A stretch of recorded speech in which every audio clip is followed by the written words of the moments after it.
Now, y'all know how I feel about South Africa. Y'all know how I feel about my South African brothers and sisters.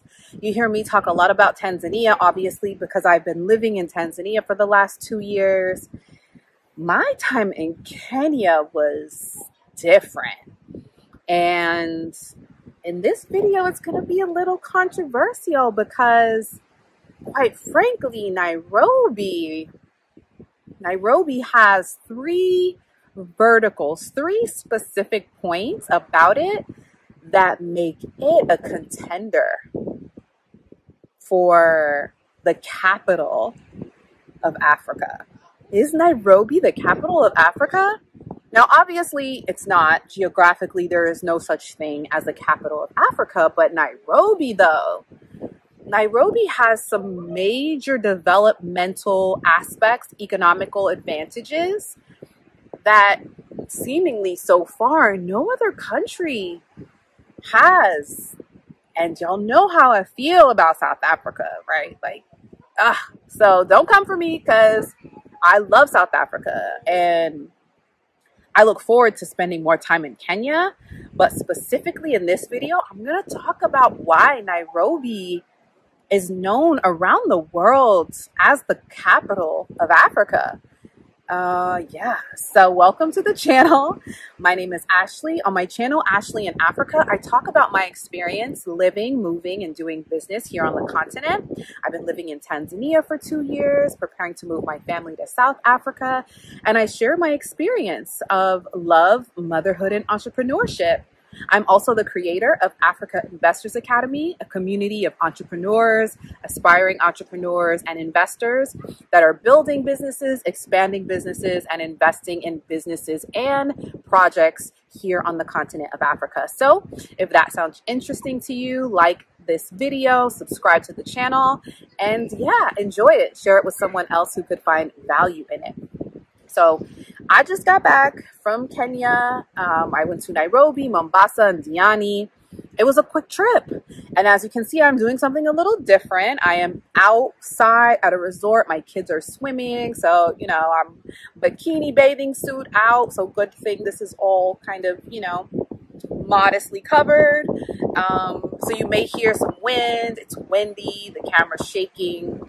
But my girls are out of school for holiday, and I want to make sure that I talk about my experience in Kenya because, it was amazing. In this video, I want to talk about the 3 pillars that I noticed and did some research on that really set Nairobi apart from any other African city on the continent. So these 3 things, I'm going to share my perspectives and the things that I did research on that I honestly align with, right? So if you're interested, let's get into it. I have my notes. So Kenya has the 3 things that really create a driving economy. It has the talent, it has the technology, and it has the tourism, right? So there are a couple other things that you can kind of consider when looking at a growing economy: communities, careers, culture. Those are some of the 3 C's. The 3 T's, though: technology, tourism, and talent.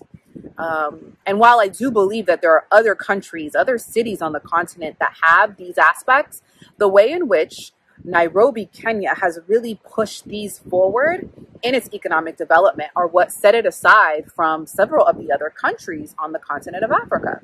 So the first thing, let's get into talent, because I do believe that talent is everywhere on this continent, but opportunity is not.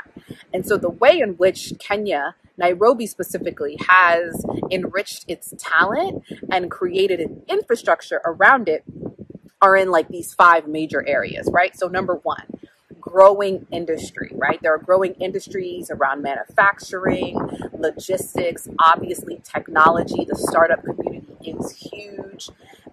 East Africa, the conglomerate of the EAC, is very strong, and I can't wait to share more content around the EAC, because what the EAC is doing in community, in conjunction with minerals, agriculture, Web3, tourism, it's magnificent. In Kenya, Nairobi specifically is really leading the charge of the EAC, and it is the largest economy of the EAC. Oh, the wind is blowing. I hope it's not too distracting, y'all.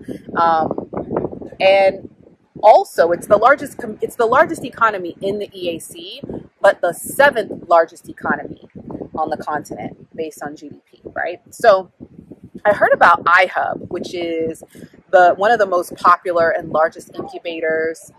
Google and Microsoft have invested, in the tech startups in this space. And there are other ones. There are several. And I actually noticed Microsoft there, and I understand that Google is there as well. And I believe it's said that the increase of funding of these Western companies has grown dramatically. The last statistic of data that was taken around money was like $147 million invested in the tech sector. And this was like back in 2019. So I'm sure that has grown, if not substantially, especially since we've entered into this global economy, work from anywhere economy. The talent that is in Kenya is not only innovative, but they are a part of a community of Africans where the problem solving for this next generation of leadership, this next generation of technology and Web3, it's a huge, like untapped resource here on the continent, but specifically in Nairobi, Kenya. So, in 2018, it was 200 million, right? So it's been growing. I think the first statistic that I saw was 92 million, 93 million. It has since from then gone up to 200 million in 2018. So Black developers, African developers specifically on the continent, are getting money. African startups are getting money. And while this money is coming from VC firms and corporations based in the West that don't necessarily understand the problem solving that's necessary on the continent, the ways of working, the cultural differences, I think this is going to balance out over time, especially as the West takes heed and starts to actually bring in some of this African talent into their headquarters, into their offices, to be able to create a connection around the way the money and the VC environment is not sustainable and also is not culturally in alignment with the creators here on the continent, but still a huge opportunity. I also learned about Lions Light. So started by a young man, a young Maasai, Richard Turere, I hope I'm pronouncing it right, where, he created this technology to help protect his family and his community from lions. And so, this was a really cute and fun story. And it just showed the level of talent that is available and that is rich and like really solving relative problems for, the Kenyan, the African communities at large. Last and absolutely not least, one of the most, the strongest pillars of Kenyan talent, Mr. Mwale. Mr. Mwale, somebody that I was introduced through watching some content of Wode Maya and Miss Trudy, the Kenyan billionaire that is building a city in a village of Kenya. His story is just amazing. And I'm sure we didn't even get half of it in a 20-minute, 30-minute, 40-minute video and the multiple videos that have been shared here on YouTube. But just a little thing about Mr. Mwale is he, joined the military in Kenya. He created some technology, and that technology created some conflicts for him. And he ended up going to multiple countries on the continent of Africa for asylum, eventually ending up in the US for political asylum. And then he invented a two-step authentication system that we all use today. Yes. But before that, he was homeless in the US, created this technology, sold it to some really big, banks, including, I think, Bank of America was one of them, and JP Morgan. And he's helping millions of Americans today, millions of people all over the world. sold that technology and now is building a community in Kenya with the Kenyan people, you know, eliminating the idea of gentrification, creating jobs, creating income opportunities, giving world-class healthcare to people in need for free, developing a community where the people are to be a part of that community. I mean, I'm just so like excited about what is happening in the Kenya community with Mr. Mwale and what he is doing, because it's a true testament to the talent that is in the community of Kenya, the Kenyans, and how they are actually taking hold of their talent, taking hold of their skill set and creating change. So shout out to Kenyans. Y'all are doing it. Y'all are definitely doing it. It's just amazing to hear and to see inspiring stories where people are taking their future into their own hands. You know, they're not waiting for the government. They're not waiting for other people to solve their problems. They're doing it with their own resources, and shout out to Kenyans, the talent of Kenya for that. The next thing, the next pillar around why Kenya, you know, specifically Nairobi, is, you know, coming for that spot as the capital of Africa is the tech. Kenya is considered, you know, the leading technology and innovation hub of Africa. And I kind of thought it was different. I thought it was Johannesburg, but I understand Johannesburg is more of a financial capital of the continent, right? Like that's where a lot of the banks are. It's a lot of where the foreign investment of it's like pure capital is in Johannesburg.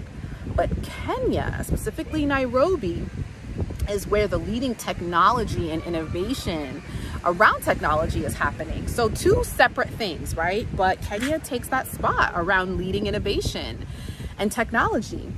And, you know, so the next thing, connectivity. All Kenyan citizens have access to internet, fast internet, affordable internet, and at many places free internet. So when I was moving around my first few days there, my drivers were like, get Wi-Fi. Wherever you are, get on the free Wi-Fi. It is available. You don't have to tap into your data.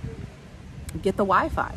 And I was surprised, even driving from Nairobi to Mombasa, like there was like nothing, but you knew there were cell towers because there was full power. There was full power. And so that access, that ability to have that level of connectivity everywhere is huge. And it also is a way for the citizens to have access to information, right? So they're able to surf the internet, not only to watch, you know, entertainment, but to really get access to what is happening around the world. And it's huge, especially as we go into this time of a global economy. Geopolitics, the things that are happening around the world are so important, especially as the uprising of Africa is happening, right? Huge. So the connectivity is a huge part of how Nairobi is doing it right. The next thing, the first mobile money app, the M-Pesa app, was created in Kenya. 70% of the population is using mobile money technology. And this is huge because traditional banking just isn't working anymore. We're seeing it now with the global kind of disruption of the, you know, reserve currency. Mommy, Yes. I was just looking for floaties. Okay, then you can get in the small pool if you're gonna take off your floaties. No. Well, I said that. That's what I said. So if you want to take off your floaties, you can go in the small pool. No. Okay. I'm going to take a floaty. You're gonna get in timeout and you're not gonna go swimming. I want to swim. Well, you wear your floaties or you get in the small pool. Okay, then wear your floaties. Thank you. Yeah, so, you know, what we're seeing with the petrodollar and the decline of its value and how countries that rely upon that petrodollar exchange, they're struggling, right? And the banks are a part of that. And so where you also have a large population of many people on the continent underbanked, they're not banking. And they probably won't bank with the use of mobile money platforms. If you have a phone, you have access to trading, saving, sharing, sending money. And this app, Mobile Money, and the way that it's used around the continent is an innovative and necessary way of trade going into this next century. So that technology was created. I use it every day. I use it to pay my bills. I use it to buy things. I use it every day. So shout out to Kenyans for the creation of the Mobile Money app, M-Pesa. Huge innovation, huge technology that is really changing the landscape of the continent of Africa every day. You know, this next project that I've learned about, Konza Technopoli, it seems to be a new city that's being built with a focus on tech, and its goal is to attract and support the growing tech hub. This is an interesting, you know, city. There's been some ground broken, and who knows, right? After learning more about Mr. Mwale and his city and the way he built it around the people, which you need to have city development, you know, it'll be interesting to see, right? I think there is a huge opportunity to attract world-class talent from all over the world to the country of Kenya. But I'll be interested in seeing kind of the development of this technology hub. And, you know, it's a very aggressive, but also, what's the word I'm looking for? Aspirational. It's an aspirational venture. And, you know, shout out to those that came up with it. And I really hope that it's successful. But I love, again, what Mr. Mwale is doing, and, you know, the fact that he is a Kenyan man who came and solved the problem with his knowledge of his people, right? It seems like Konza Technopoli is something that is, you know, surrounded by venture and foreign, you know, interests. But still, I mean, who else is doing this, right? Building $1 trillion city. So shout out Kenya. And then the last thing is this development of a large-scale telecommunications infrastructure. There is this efficient and affordable information and communication platform that, you know, is the prerequisite essentially for economic growth. So the fact that you have over 90% of the population of Kenya with access to telecommunications, to phones, and this is the statistic that I heard. So if I'm wrong, please correct me, but that seems like, I mean, that's amazing, right? The fact that people can communicate with each other is a huge part of economic development, a huge part of trading, a huge part of information sharing. And so with that, you can only see, like, that is definitely foundational for growth. So what I understand is that this has helped to, you know, create an environment for business that can be integrated from, you know, the village to the city, from the village to the ports. There are technological advancements being shared through this level of communication, communicating the new market dynamics, the new trends, so people are able to connect and share this information in the country, which is leading to economic development. So super dope. And the last pillar, but absolutely not the least, of course, is tourism. Nairobi is the only capital city in the world with a national park. Like, we're driving on this highway. On the left, we see antelope, giraffe, and on the right, we see a skyline. Like, how dope is that?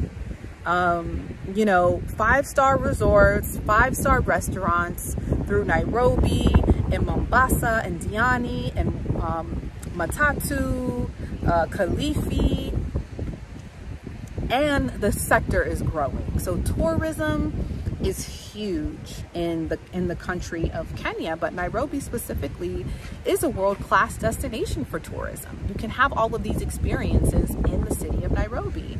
The Nairobi National Park has the big 5: the elephant, rhino, lion, leopard, and buffalo. And I also learned that the ocean, right, the Indian, what I like to call African Ocean, has the big 5 of the ocean: the humpback whale, the great white shark, the orca, which we know as like killer whale, and the giant manta ray, and the tiger shark. So these are considered the big five of the ocean. So they've got the big five of the ocean and the big five of the land. And so for animal lovers, like, what else is there, right? Spas, amazing. There are, and again, some opportunity for that as well. But food was amazing. Hotel accommodations, everything, infrastructure. So super rich for tourism. You know, Mount Kenya is also the second tallest peak in the world, which the country was named after. So for hikers and people that love mountain and love spending time at the mountain, I'm one of those. Great, you know, place to visit. And there were so many other parts of Kenya that I've been, you know, learning from the comments, from the content that I'm sharing, that I cannot wait to visit. I know that Kenya is more than Nairobi, Mombasa, and Diani, but there are beautiful parts of Kenya that I cannot wait to visit. When we learn about a new country, we also get an access to tap into ourselves. Like, when you can connect with nature, you can connect with yourself, reconnect with yourself, tapping into that creativity. And that's where ideas are born, right? So I read this article, who knows if it's true, but I believe it's true, that the former vice president of development of AI for Apple had a visit to Kenya and learned some Swahili. And the app, the artificial intelligence application known as Siri, a Kenyan word or Swahili word known as secret, and obviously Safari known as journey, were the names that he used when he titled the web browser of Safari and the artificial intelligence tool Siri. Are you surprised? I guess you can't trademark language, but I'm sure they figured out a way to trademark it. And we all know the story of, you know, Lion King and the way in which these corporations have been inspired, let's say, by Africa in so many ways. But this is just, you know, another piece of content to share with continental Africans, diasporans around the world, that Africa is inspiring. Africa is enriched. Africa is all things, luxury included. And specifically, the city of Nairobi has tapped into and created excellence around its talent, its tourism, and its technology to really be perceived by much of the world as the capital of Africa. Let me know how you feel about that, right? Like, do you agree? Do you disagree? And why? I'm open to the conversation. But I hope you enjoyed this video. If you did, please be sure to like it and share it with someone who would find value in it as well. And until the next time, I'll see you soon.